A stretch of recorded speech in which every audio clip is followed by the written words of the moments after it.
Halfwheel's pre-show coverage of the 2018 IPCPR Convention and Trade Show is sponsored by Drew Estate, the rebirth of cigars.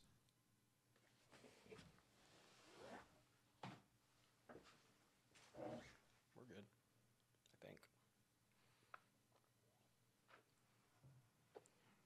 I think. All right, we should be live.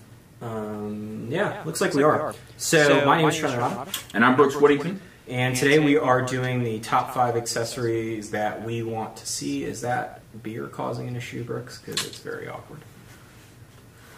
We'll get to the beer in a second. As always, it seems with our videos, we've got a bit of housekeeping, and we definitely are shooting this wider than we've done in the past. So, first bit of housekeeping, this is the second of the last Drew Estate sponsored pre-show videos. It'll also be the second of the last of the ones that are here from our office. So we'll have another show tomorrow, which is the top 20 questions that you guys can submit. You can submit them. There is a post on Facebook. It's sticky to the top of our Facebook page. And then there is also, I guess that's the place to do it. But we'll have notifications about that, basically as soon as this video ends and as soon as we get finished writing news stories for the day. And so then on Friday the 13th, we've got the big Facebook Live show, which is at, I believe, 1:30 p.m. Central Time, if I'm not mistaken. That'll go on for probably about 3 hours, maybe a little bit less. We've got 8 guests. The guest list will come out hopefully today. I still have, I think, one guest that one slot that I need to fill out. And that'll have contests. We'll take questions, interviews, all sorts of things. And yeah. Anything to add, Brooks? Sounds like a fun time. Yeah. As long as we get there physically and mentally and emotionally. We also have a contest today. Brooks, do you want to talk about that? Yes. So this contest is the same as been run the entire time that we've been doing these. Drew Estate, the Subculture Studios. Keep going. The Subculture Studios part of Drew Estate does a different custom branded things, right? Every year to give out at the show. They've done Chevettas and hard hats and obviously skateboards, tennis shoes, things like that. And this year we don't know what they're going to be, but they will be cool, I can assure you of that. And whatever commenter that we choose, the number of the commenter, not the comment, but the commenter, the number of the commenter that we choose will get one of whatever it is that they produce from Drew Estate.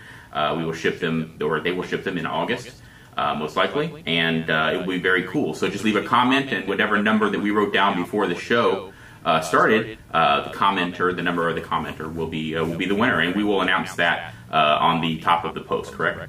Yes. We will be doing that.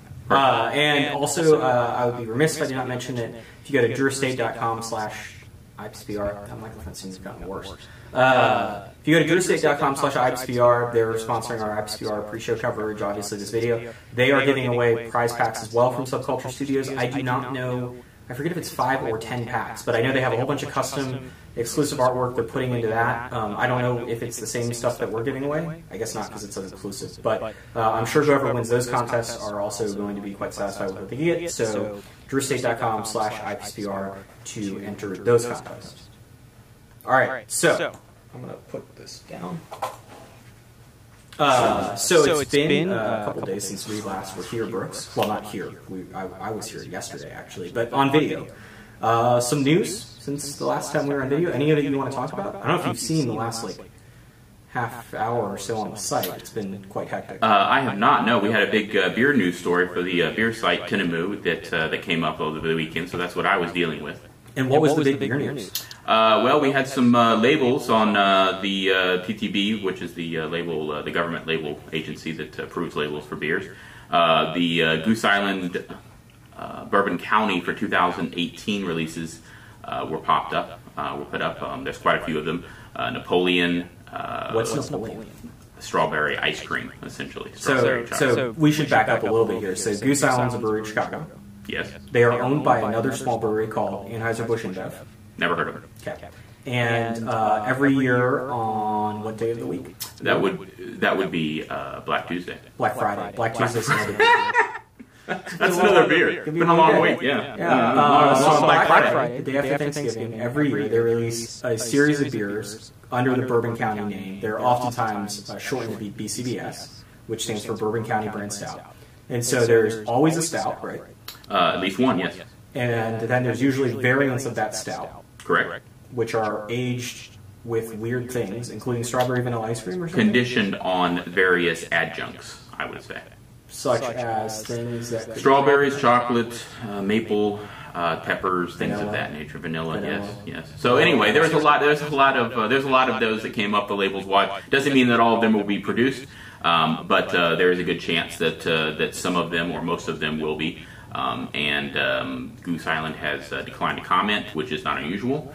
So we'll see which ones are produced. But it's a big story because it's definitely something that we can point to and say that this is something that we can look forward into the future, that some of these will definitely have a chance of being produced. But we're not drinking BCBS today. We are not drinking BCBS today. All right, so what are we Although drinking? we can if you'd like. I don't know. No, today we are drinking a side project out of Missouri. It is it's a wild ale, apparently. Indeed it is. It is called Merci. French I'm not. And it is a wild ale that is aged in fruiters and various other things that Side Project is well known for. It was produced specifically for the Wine and Cheese Place in St. Louis. Which is actually the name of it. The store is called the Wine and Cheese Place, correct. And what is it? This is the third wine and cheese, I imagine. As well as beer and wine. Well, wine. And so this is the third time. This is the third time it's been released. Yes, and it's a blend. It is a blend of various things. Side Project's beers typically are 3-year-old wild ale, 4-year-old wild blonde ale, and a Fooder Fermier. I don't think that's the right way to pronounce that. But anyway, so this is going to be fruity and sour. Probably. No fruit inside. But it is going to be a sour. Yes. No fruit. And it's 6% ABV. Indeed, it is. Very good beer. Very good beer. It was actually released online, which is how I got a hold of it this time. They allowed people to buy it online, which is very unusual. So it says to serve this at 50 degrees, which I think is probably going to mean that we're going to have to let this warm up a little bit, right? Well, I like to actually, regardless of what it says, I actually like to drink a little colder and have it warm up as I'm drinking. All right. So Brooks is going to open that, and while he does that, we've had a little bit of news on the cigar side. Just a couple or he's going to try to open. We do run a beer site. Yeah. It seems to be more difficult than I would expect. Yeah. So we've had a couple stories. That Liga Verada thing that we kept talking about last week. Turns out we know the name, so it will be Anniversario 10 or 10 Anniversario, and then H99.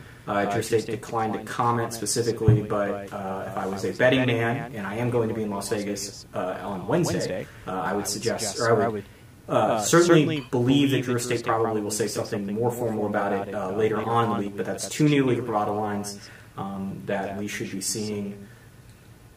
Any cigar stories that catch your attention, Brooks, from over the weekend? We only had a few of them. I did not see anything that I was really overly surprised at.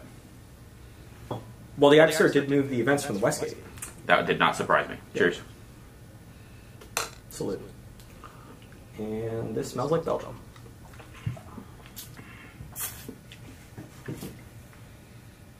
So, we are going to get started with our top 5 cigar accessories. We're going to do this a little bit differently than we've done the other ones. We have visual aids, which you'll see in a second, of the images, and hopefully they'll help you, if you're watching this at home, see them. And because they're accessories and not cigars, we think they'll probably be helpful. We have some video, or at least a video, as well, to show off the products. The one difference is that previously we've gone like Brooks gives his top 5 or his number 5, I give my number 5, and so on and so forth. This time around we're going to do all of Brooks's, and then we'll do all of mine. And so with that said, because it's half wheel, we did have a couple of rules about products, and that led to one product in particular sort of having an honorable mention, but really shouldn't be on our list. And so, Brooks, if you want to switch over, we are going to talk about that product. So this is the new Zycar X Flame. And Brooks, do you want to explain briefly what that is? Right, so this is essentially a battery-operated lighter of sorts that has a coil inside, and it lights. It warms up, and you light the cigar with the coil, which will. It's on the top, obviously, and it lights it, and it's kind of like a grill, if you will, and you would just put the cigar on top of it, and put the cigar in the top the top of it, and you light it that way. Yeah, and so as we noted in the story, this is actually a product that we reviewed a couple of years ago. It's new for Zycar, but it was reviewed. It used to be called the Fuego, and I guess it still sort of can be called the Fuego, but that was a separate company. Zycar purchased some of the rights to the product to be able to sell it and manufacture it and whatnot, and so they've now rebranded it. The product is mechanically identical. The only difference is the Zycar logos. They've taken the Fuegos off, but everything else is identical to the product we reviewed. As such, it's not really new. If it was new, even if Zycar had like a new electronic lighter, I feel confident saying that it would have made our top fives quite easily. This actually made one of our top fives, but we opted to remove it because it really isn't a new product. It's just basically some new words and the first time Zycar selling it. This is a lighter that's marketed for a couple of different reasons, and I think there's some legitimacy to each of them. One is that you can bring it on the plane because there's no butane. It's just a lithium-ion battery, so technically most airlines would ask that you not check it because they don't want lithium-ion batteries in the cargo holds. And so this is a product that you can bring on the plane, and it's marketed towards those consumers. The other thing is because there's no flame, it's also windproof. And I had it for a little bit here when we originally got the lighter before we sent it to Patrick for his review, and I can attest that it does do all of those things. It also works in really cold environments, really hot environments. I don't know if it's any really better than a butane lighter in those environments, but we certainly had some, or Patrick had some mixed feelings, and I really agree with him, sort of word for word in his review about it. I think that the lighter certainly is an interesting way to light it. I think you could easily get used to lighting cigars that way. But there are a couple things that you lose. You do lose some control. It does only go up to 62 ring gauge, so if you're a 70 smoker, it's not going to be great. The lighter does have a habit of the exterior getting quite hot, particularly if you don't get it lit in sort of one shot. And then there's also the big sort of question mark about what you do if you need to relight your cigar, because you can't, you can put part of it in there, but you don't have that control that you do with the butane torch. And so he certainly had some mixed feelings on it. I agree with them. I'm curious to see how those lighters do.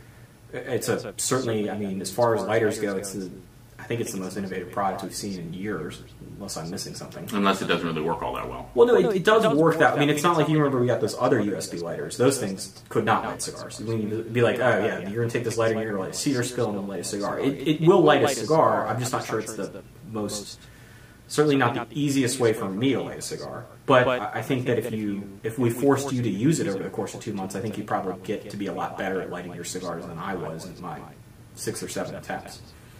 So anyway, and it does kind of look like a lightsaber, which is interesting. So that product's not on our top 5, but we felt like we should mention it because I think had it been new, or even if it had been a new design, we probably both would have put it on our list. But if you're wondering why it's not on there, that's why. So without further ado, Brooks, I believe it's time for your number 5. All right, so I've got 5 through 1, and let's go through it, shall we? So number 5? Number 5 is Daniel Marshall's Affordable Luxury Humidors. Now, Daniel Marshall is well known for fairly expensive humidors. Affordable luxury in this case means $395. I'm very interested to see how these stack up to his regular humidors, as well as humidors costing about the same amount of money. There's 5 different colors, and I'm really interested to see. Now, questions? / comments? Yeah, I will admit that this is on my list, so I certainly have some thoughts to add to it. I'm curious to know, because I mentioned this, we talked about this humidor. No, before you change it, we talked about this at some point. I don't know if we did it on video. I don't know why we would have, but you see those holders like in the lid of the humidor. So those look like they're made to hold Bovedas, right? Like they look like they could hold Bovedas, sure. But they look like, there's some humidors that have those almost exact, basically, feature of having little pockets to hold Bovedas in, right? Mm-hmm. And you've seen those before. Mm-hmm. And so you wouldn't know any better. You would assume those are for Bovedas, right? If when I saw that, I assumed they were for Bovedas, Okay. Bovedas or something of that nature. Yes. But so Daniel Marshall says that he's got a new refillable humidity element. We haven't seen pictures of it yet, but that's, I guess, what that's supposed to be for. And I'm very curious to see what that looks like because, and also if those can hold Bovedas, because if they can't hold Bovedas, it's probably going to be extremely frustrating. But I guess the middle one, I can't tell if the middle one's the same size as the ones on the ends. Well, you could just shove it in there. I mean, Bovedas are pretty. You get smaller Bovedas. Mm-hmm. All right, I'm just curious. That's really the only comment or question I have, besides the fact that we'll get to this in a second. All right, so we're just going to go to your number 4? Yes, number 4 is the Zycar. No, sorry, I apologize. Number 4 is the Davidoff Prestige Soft Flame Lighter. Now, Davidoff is it's not exactly unusual to have a Davidoff lighter that costs quite a bit of money. This is an ST DuPont lighter made by ST DuPont, but it is a soft flame lighter. Very, very interesting. I want to look at it and touch it and feel it. Don't ever say that again. Sounded very. Yeah, that sounded not good. So anyway, the lighter itself cost $1,050. And there are 4 patterns that it comes in terms of the look of it, the outward look of it. I've loved I've loved Davidoff's lighters, the soft flame lighters especially.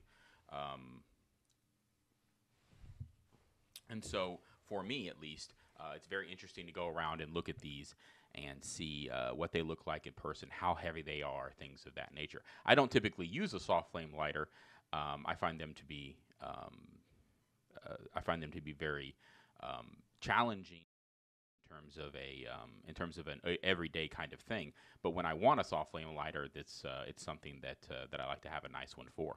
And I know you use soft flame lighters quite a bit, don't you, Charlie? I do. I really enjoy the ST DuPont, particularly the Legrand DuPont, where it's got the built-in soft flame and torch lighter. This isn't on my list, but I actually, when it first came out, I was really surprised. And this is, I say this every year when we do the ST DuPont booth. I don't know if did you ever cover it? I have not covered the ST DuPont booth yet. So there's this weird thing that I used to do. It doesn't happen because of the way they do the tour now, but they used to basically start you at the super low end items like the maxi jets and the mini jets, which are the torch lighters, and then you would slowly work your way up to the super expensive stuff. And then at the end, you would finish, and by super expensive, I mean like $25,000, $30,000 for a single piece. And then at the end, you would finish with like a whole bunch of like $2,000 and $3,000 things, and you'd be like, oh, like.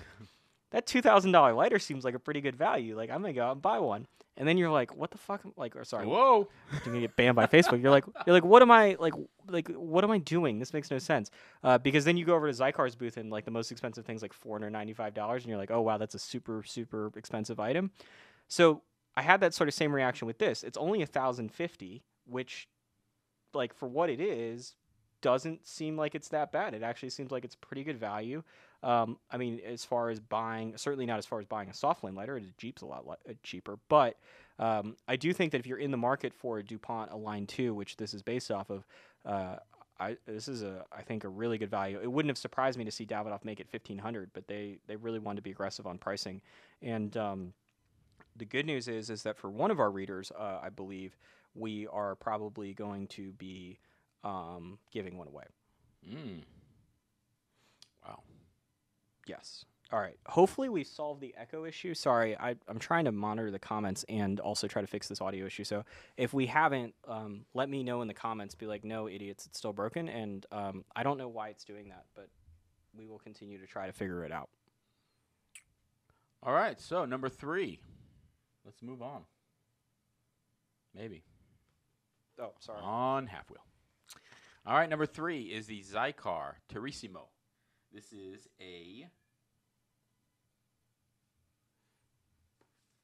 Sorry, the UPS guy just showed up. I'll deal with that, Brooks. Okay, well, he may just be able to put that down and say hello. Just keep going. Okay. This is a double flame lighter, the Turissimo. Brand new. Now, this is interesting because Romacraft actually, Romacraft Tobacco actually showed off one of their exclusive versions of this lighter quite a while ago. Before it was announced, and it's a very good-looking lighter, obviously, but there are 4 other versions of this, colors of this, and I think Charlie should probably take off his shoes next time we do this. There are 4 other versions of this, All of them cost $59.99. And like I said, a double flame lighter. It's got nice sides that you can grip on the sides. The reason I'm interested, well, I'm always interested in a Zycar lighter, but double flame to me, I typically use a single flame lighter, but recently I've been wanting to look into double flame lighters a little bit more, as I find that they have a little bit more flexibility when it comes to larger ring gauges. You don't use as much fuel, and they typically they do get a little bit hotter, but not enough to make that much of a difference. So for me, it's something to look at and something to see, and I'm going to go by there and see it, regardless of whether I'm covering the booth, which I'm not. So. Yeah, apparently we fixed the echo issue. Awesome. Am I still in frame? You are still in frame, yes. My microphone's tilting. All right. Yeah, no, I'm curious to see. I mentioned earlier when we were doing the companies to watch, because Zycar was my top company to watch, and I mentioned I was curious to know whether or not the designs that they have coming out at this year's trade show are designs that were being worked on before they were purchased by quality importers or after. And I was told that everything that's at this year's show is all stuff that was worked on beforehand. So... that's a design, and I think if you look at it, it looks very much like a sort of classic Zycar design. I mean, that looks like something they would have developed before they got bought or after. It looks very much like Zycar. All right, moving on. We are going to go to number 2, which is the Calibri S-Cut Serrated. Now, serrated cutters in general, I've actually reviewed one of them, and I'm reviewing another one right now. And I find them to be, pretty much the same as the straight cuts for the most part. There are some differences in terms of how they're cut, but not enough to make that much of a difference. The interesting thing to me with this is that it is quite a bit thinner than the other ones that I've reviewed, and it just looks better in my mind in terms of a visual standpoint. So I'm interested to see how this stacks up to the other two that I've reviewed. This is a $49 lighter. Cutter. Apologize. And it comes in at 66 ring gauge. Is the top ring gauge that you can cut with it according to Calibri. Is that cutter, is it the same thickness as the regular S-Cut? I believe it is the same thickness, yes. It just looks a lot thinner, but that may be because I just keep thinking of the SV, which is obviously a lot thicker. It's a lot bigger. The SV is. I'm very interested to see how it deals with the because of the longer blade. I'm interested to see how the serrated blades actually cut the cap, as you have to push down a lot more in terms of the blades themselves. All right, number 5. Number one is the Calibri Quasar Punch. Now, this to me, when I saw it, I was very interested to see this. Looks like a USB stick. Punch, it does. They could put that on the bottom. That'd be really awesome. Hey, Calibri, if you're listening, that'd be really cool. Here's 2 things I don't use in one device: punch cutter, USB stick. I do not use punch cutters very much unless I am reviewing. But one of the main reasons is because they're just not there's not enough of, I want a smaller punch when I need a bigger one. I'm going to have a bigger cigar, things of that nature. It's not the right one that I have at all times. This may take care of that. It actually is a very small stick. It has 3 different punch sizes, 7mm, a 9mm, and a 12mm. Comes in 4 colors, 3 blades, as you can see. $59. Very interesting looking. I was immediately drawn to it when I saw it. And apparently, when you pull up on this lever, as you can see by the picture, when you pull up on this, the blades actually pop out based on that. When you push down, the cap of the cigar that you just cut is actually pushed out. And so I'm very interested to see how it works, if it actually works as well as I'm thinking, and to see if it does. If you have that many ring gauges, samples in terms of what you can cut, you still won't use the punch cutter? That may be something that I use more often. I don't know. I keep looking at. I wonder, if that on that smaller punch blade, how awkward it's got to be to use it, because most punch cutters obviously are basically elongated tubes with a punch at the end, except for the ones that are at the bottom of lighters. This is completely different. I don't know. Yeah, interested to see. I think it's definitely goes beyond what I've normally seen in punch cutters, and to me that's very interesting to look at. Oh, look, I think that Calibri has been, design-wise, has been absolutely the top of the game for anything other than DuPont $1,000 plus accessories for many years now. In this whole series, when it started with the humidor they did with Daniel Marshall, and then the ashtrays and the tabletop cutter, that cutter, the desktop cutter, I think all of it's been extremely, extremely well done. And this is certainly cool. I don't use punch cutters, and I don't think this is going to change it. Well, it is now time for Charlie's top 5. It is. So I will see. Oh, there's my name. So my number 5 is the Bespoke Humidor collection. So this is a story that ran over the weekend. Bespoke Cigars, who I did mention on like one of my 5 companies to watch list. They recently announced they have humidors. They are not cheap. This is the small one, which I believe is $2,700, and they go all the way up to $3,500. I'm always curious. I've said for many years that accessories are sort of my interesting thing at the show. I get more excited about them than cigars. Perhaps it's because you can sort of look at them and play around with them as opposed to cigars, where you really don't want to smoke cigars in Las Vegas due to the humidity. But I'm really curious to see what this looks like. It's made by a humidor maker in Germany, and they've made no qualms about the fact they're going after the super high-end market. And obviously, when you're pricing a 50-count humidor at $2,700, you are going after the high-end market. Yeah, I'm interested to see exactly how this pans out. It looks interesting visually to me. Well, the guy can only make 20 a year, so if they sell 10, it's going to pan out really well. Wow. Yeah. It looks very interesting visually to me, and yeah. So that design, I don't know if you read the story, but that design. Let me finish my sentence okay. before you. No, actually, I'm done. I'm actually done. No, Did you read the story? Because you did say earlier you didn't read many of the stories. Nothing stood out to you on Halfwheel over the weekend. So I'm done. You sure? Do you want to tell us where that design came from? I'm done. So that design is actually based off of a famous building in Egypt that the family behind Bespoke, whose names I'm not going to try to pronounce, owned and built for themselves, and it's based off the wallpaper, the rooms. And it's super interesting. You can't see it as well in this picture, but there was a picture that we had that was just the pattern, and it's really cool. I don't really care for the Bespoke logo on the top of the humidor, but I don't know. Perhaps if we were to buy one, for $3,000, I bet they would probably take that off. They wouldn't. They could just do it without the Bespoke logo, the triangle at the top, or maybe just leave the empty triangle. Well, we could take a sander to it. I'm sure that would do it. I have taken to a sander to a humidor in here, and then had to go to Bob's Bell. It looks interesting. I will definitely be looking forward to it. Yeah, and they haven't shown off any pictures on the inside, so I have no clue how it's being humidified or anything like that. But we'll see. All right, so number 4. Number 4 is the aforementioned Ambiente Affordable Luxury Collection by Daniel Marshall. So Brooks mentioned it. We talked about it. Yeah, I will say that we have a couple of the Ambiente humidors here in the office. They work very well. Those are sort of the mid-range now to Daniel Marshall's line, and then the full-on Daniel Marshall flagships are the more expensive ones. I think I've sort of said that this is the sweet spot. The sort of the $350 to sort of $550, $600 market is for me the sweet spot of where you can get a really good quality humidor without having to spend $2,700 on a 50 count, and you're not going to get some junk from China. So I'm curious to see what these look like, and certainly we'll pick one up and have a review of it. Probably sometime between now and 2020. Perhaps. All right.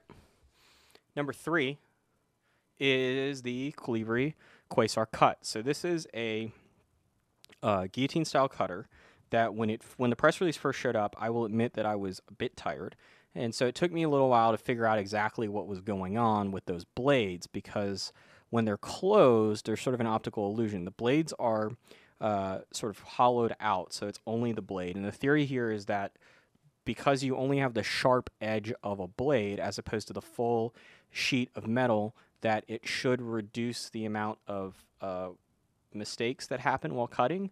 In terms of, if you accidentally rotate the cutter a little bit while cutting, that there's no blade in there, if there's no metal in there to affect the cap of the cigar, then it should give you a cleaner cut. It also looks really cool, and it's sort of the first time I can recall seeing a skeleton-style cutter like this. And And so we actually have a video which Jimmy from Calibri sent over because it really helps for me to understand it. So here you can see the cutter, and then it closes like that. And so that's sort of the trippy part, is the blades go a bit beyond where the opening and the closing go. So I'm curious to see that. I'm not totally in love with all the sharp edges on the outside, but the blade thing is really interesting to me. You know, once again, I think Calibri design-wise continues to put out the most interesting stuff at this price point. Yeah, it's fascinating to see. I mean, it's not something you normally see, obviously. So it's something that you look at and go, "Wow, what is that?" I do wonder about that. Yeah, I wonder about the blades. I mean, how's it going to cut? How well does it cut? Obviously, they've done their research, so I think that yeah, very interesting. I really like that blue. I don't know if they're going to release it. I don't like the. You know, I think it would have been more of a statement, perhaps, although they have to because of the overall look of the series, but. I mean, it would be cool just to have a very simple, you know, plain, flat cutter like that, and just have those sitting in the middle would be very dramatic to me. IPCPR 2019's right around the corner. Indeed. All right, so that's my number three. My number 2 is the Cigar Oasis 3.0 in somewhat confusing fashion. So this is the latest of the Cigar Oasis family of electronic humidifiers.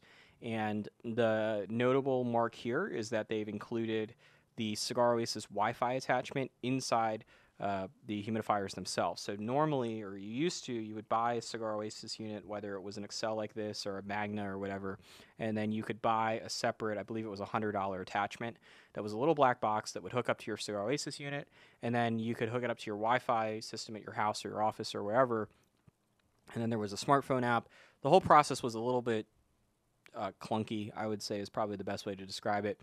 Certainly, there have been more seamless integrations that have come out, and now, at least from a hardware perspective, it's a lot more seamless with Cigar Oasis because you only have one device, and so they've got this in all of their sort of different electronic humidifier sizes. They've also included a nice big screen on the top of it, which is a nice improvement as well. So I'm not really curious to like go and see it at the trade show. I mean, I guess I'll cover the booth, but like I think it's pretty clear how it looks. I'm curious to get one and to test it and to see if it's better, you know, how much better it is than the 2.0 solution, and to see if it's something that I would actually use, particularly in a world now where we've got the Boveda Smart Sensor, which there is a review that was supposed to be published a couple weeks ago, as well as some other devices that are a lot easier to set up and use with a smartphone app than the original Cigar Oasis one. And I haven't used the Cigar Oasis app in a couple years, so I'm curious to see what it looks like. I know that they've updated it a couple times since.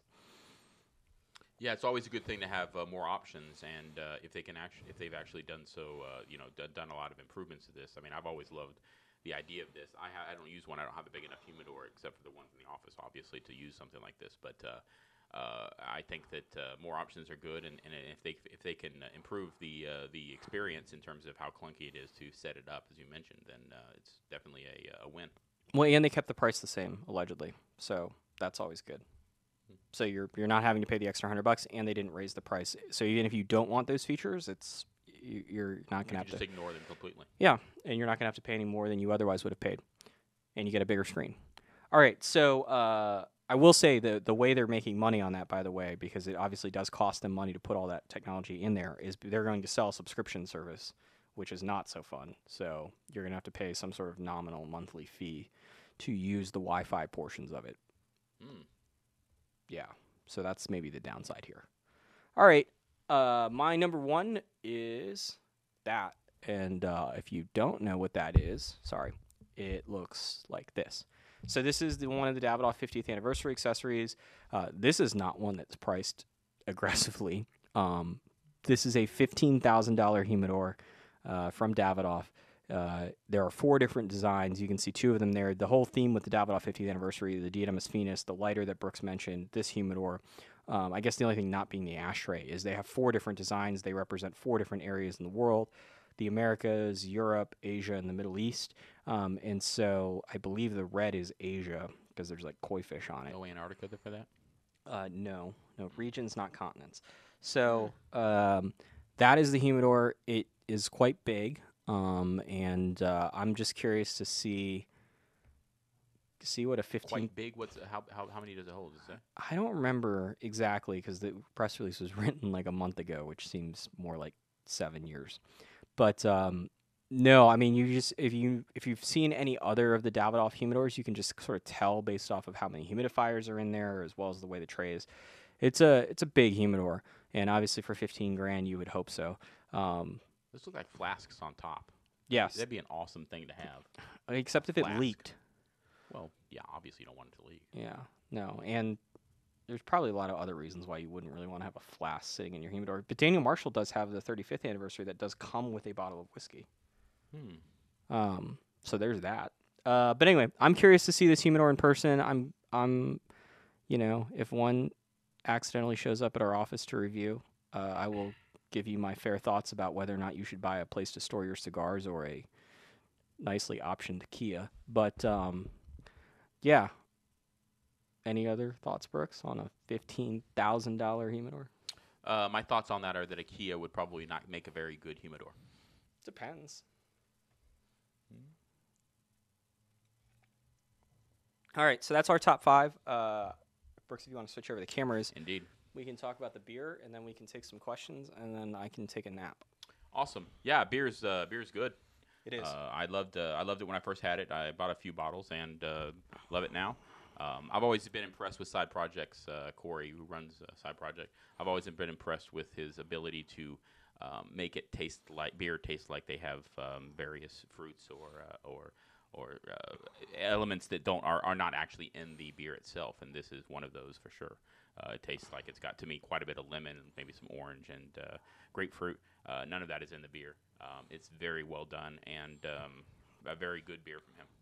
Yeah, it reminds me a little bit of like some like homemade apple cider, maybe a bit more acidic or a lot more acidic than that. But I don't know if that's also due to the color, which just sort of straight up looks like. It smells very Belgian too. It's very sweet on the nose. Oh yeah, when you poured it, I was like, oh, this is like a Belgian sour. Yeah, the good thing about the thing with Side Project is balance. I mean, he's very interested in trying to keep balance between all of the things in the beer and all the elements in the beer, and he's definitely very good at it. No, and it's got enough like malty backbone to it that it's not like it's super tart and sour up front, but then it stops, and so it's not. There's a little bit on the finish, but your palate gets cleansed right when you swallow the liquid. This is far more graphic than I intended, but yeah, it's interesting because a lot of sours have that ability where like. It's sour up front, sour on the nose, sour on the finish, and then you're like halfway through a glass and your palate's just completely gone. And I don't think this would be the case. I think you could probably drink this bottle and get drunk and not feel like your palate got annihilated. No, I've always loved the Side Project for the balance that they exhibit for the most part, and this is definitely a good example of that. All right. We are going to very quickly go through your comment sections. This might surprise you, but it is a very busy time at the Half-Wheel offices. And a few of us didn't get very much sleep last night, so this will not be the let's stick around. All right, so blah, blah, blah, blah, blah. Echo, nice humidor. I assume that was about the Daniel Marshall Mitch that you were talking about, but we'll see. Something about too much money. That was probably the Davidoff. I would hope so. The lighter. Oh yeah. Well, I mean, look, it's going to be around for a long time. I mean, it's not something that's going to break very unless often. You lose it. Unless you lose it or get stolen or whatever. But I agree with you. It's a lot of money, no doubt, and I certainly can't afford one. But if I could afford one, I'd definitely be buying one. What's interesting about that is that I'm sure that loud noise was great. But ST DuPont, for the last couple of years, they've been talking about how they've been testing a Line 2 that's got some sort of tracking device in it. And so in the case that you do lose it or leave it somewhere, which I guess when you lose your Line 2 would be very helpful, but otherwise just seems like something that is completely, I just could never imagine trying to have someone sell me a ST DuPont with a tracker in it. It sounds like something that could be useful in very few situations. Or just something that's like sounds kind of corny. If someone could sell me an ST DuPont Line 2 that took less expensive fuel, like that would be a massive selling point for me. Indeed. All right, lots of complaints about the Echo. which then disappears. We did cover the Zycar Flat Flame Nicholas, and we wrote about that. It wasn't on my list because I think had it been like the first flat flame lighter of anyone, I certainly would have been really curious about it. But we've seen them enough now. It's not exactly unusual these days. No, and it's like, all right, like as long as it works, like it's another flat. Like if I guess if it had been the case where everyone that had done a flat flame lighter had failed so far, and Zycar was like, we finally figured it out, then I'd be like, okay, this is interesting. But it's just another option of if you like the flat flame lighter, which, you know, I don't mind. I don't think it's a requirement for me going forward about buying lighters. But, you know, I don't know. Like the Slim 7, the DuPont version that's got it, like I don't necessarily like that lighter because of the flat flame. I like it because it's really thin, and then I remind myself that every time I use it, I have to make sure that I refill it with fuel because it just doesn't last very long. And there's no fuel window. This is good. We're almost finishing our sentences now. Spencer Workman's always looking for a new lighter. Ellie Fior wants to know, what size punch do you prefer? I personally don't prefer a punch, so I could care less what size. Yeah, I don't use punch very often, as I mentioned, but I do review them, being the cutter punch / whatever guy, so I review them quite a bit. The problem is that you can't really. That's been my main problem with punches, is that you can't really say I prefer a 7mm or a 12mm or whatever, because it depends on the size of the cigar that I'm smoking, the ring gauge of the cigar I'm smoking. And so that's what's always annoyed me about punches, is that a lot of times I want something a little smaller for a Lancero or a Corona or whatever, and they don't have it. And so this is what's interesting about this one. If I had to choose, I would say that I prefer something in the middle. Typically, I want something with a little bit tighter draw, but not so tight that obviously I can't get anything through it. So, but for me, the bottom line is that it has to match up. The size of the cutter, the size of the punch has to match up with the size of the ring gauge that I'm smoking, of the cigar that I'm smoking. Got it.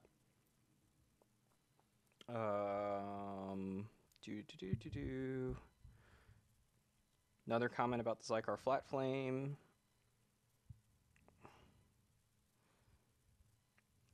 A lot of people suggesting that the $15,000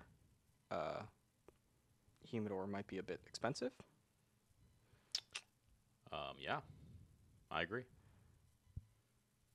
Although I haven't seen it, so I can't tell you if it's necessarily worth it or not. Yeah.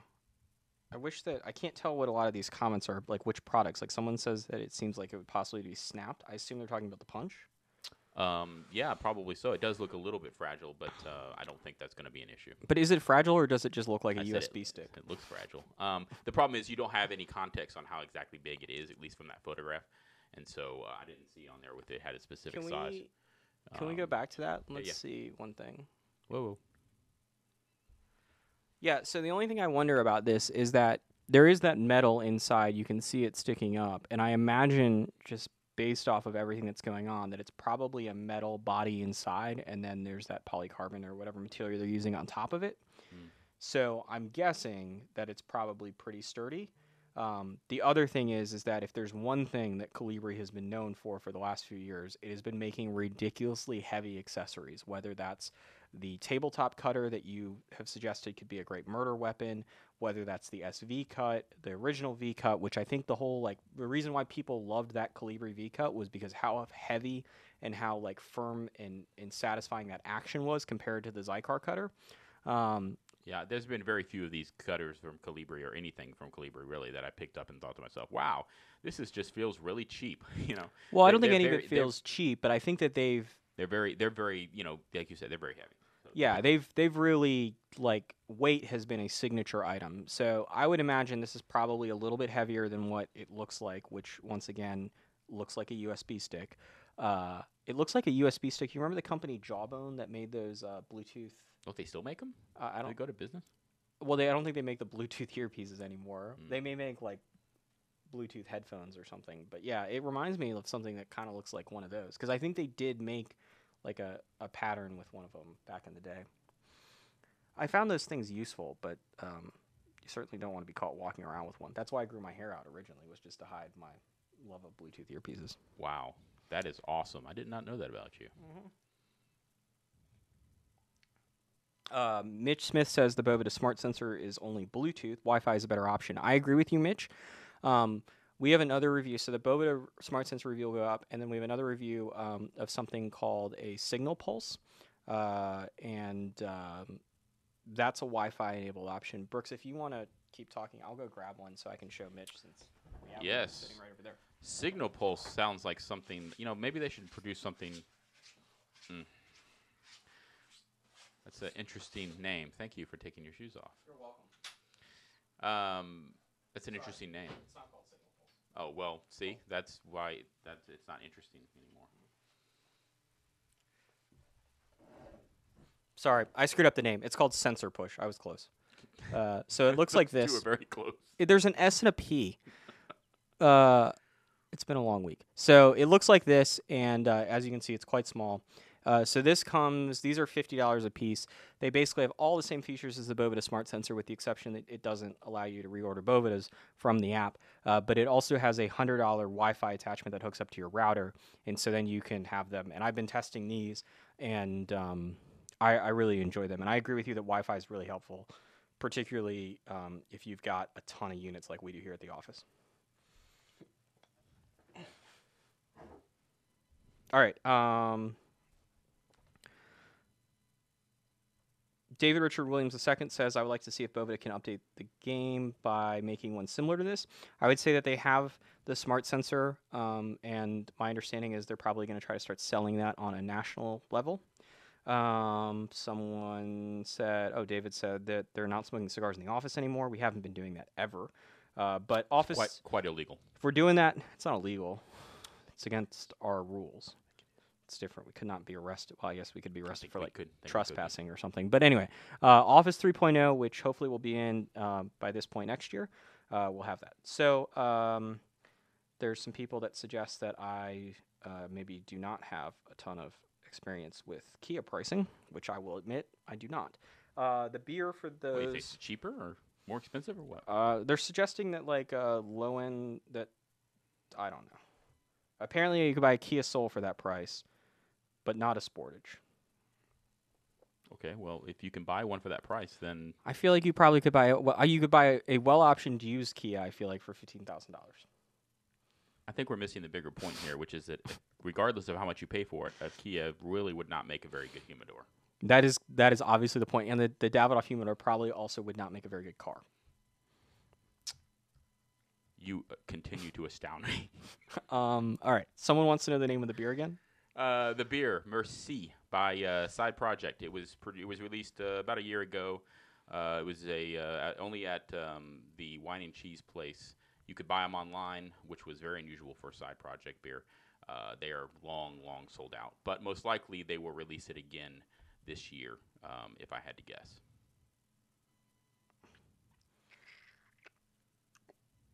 All right. Or next year. I mean, I don't know. I went through the comments. All right. So here's what we're going to do. We're not going to stick around and linger around. I will pick a winner shortly. That's a good thing, isn't it?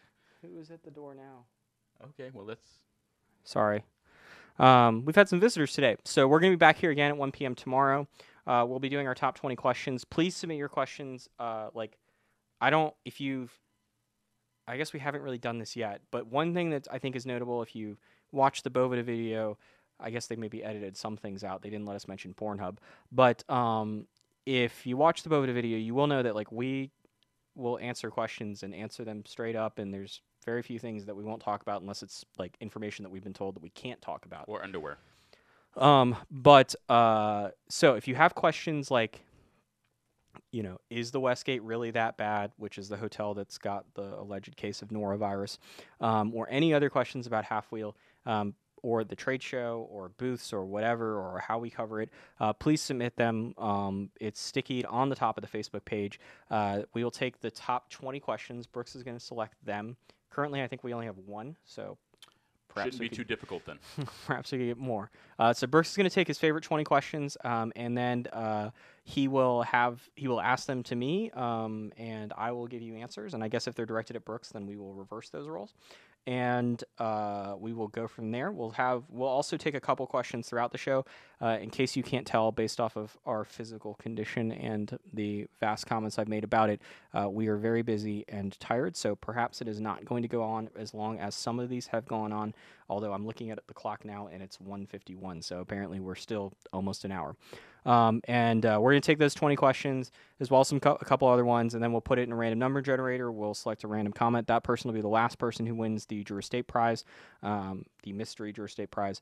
And so that's your last opportunity to win that from us. I don't know if anyone else is going to give that away, but yeah. And then we'll be, so that's tomorrow, 1 p.m. Central Time. And then on Friday, we'll be back again at 1:30, I believe. It's already scheduled on both YouTube and Facebook. So, and we'll have announcements and all sorts of stuff that'll go out. We'll probably also do like a short little Instagram live thing on Friday right beforehand, perhaps with the other members of the Half Wheel staff team as they're getting ready, because you're going to hear me for like 2.5 hours straight. So, perhaps you have questions for Brian the Roomba Burt. And so check out Instagram. If you're going to be in Las Vegas for the trade show, stop by and say hi. I don't have a place for you to stop by particularly, but if you do see one of us walking around, don't be afraid to say hi. We probably have stickers, and we certainly appreciate whenever we get to meet people that read the website, even if they don't have nice things to say, because that happens every once in a while. Every once in a while. Yeah. So, yeah. Ask questions, put them in the Facebook comment section. If you're on YouTube, you're going to have to put them in Facebook. We will try to look at YouTube. I did look at it a second ago, and it didn't look like there were any questions on the YouTube page. But yeah, and then we'll be back tomorrow for the last one, and then we can get our humidor room back. I can't wait. You can turn the Roomba back on, too, because we've not run that in a couple weeks. It is nice and cold in here, so that's nice. Yeah. All right. Thanks for watching. Thanks for reading the website.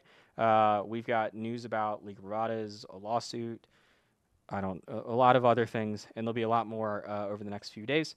But until tomorrow at 1 p.m. Central, I'm Charlie Minato. I'm Brooks Whittington. And here's a Drew Estate ad. Cheers. You have to play the Drew Estate ad, Brooks. Here is a Drew Estate. Wheels pre-show coverage of the 2018 IPCPR Convention and Trade Show is sponsored by Half Wheels pre-show coverage of the 2018 Half Wheels pre-show coverage of the 2018 IPCPR Convention and Trade Show is sponsored by Drew Estate, the rebirth of cigars.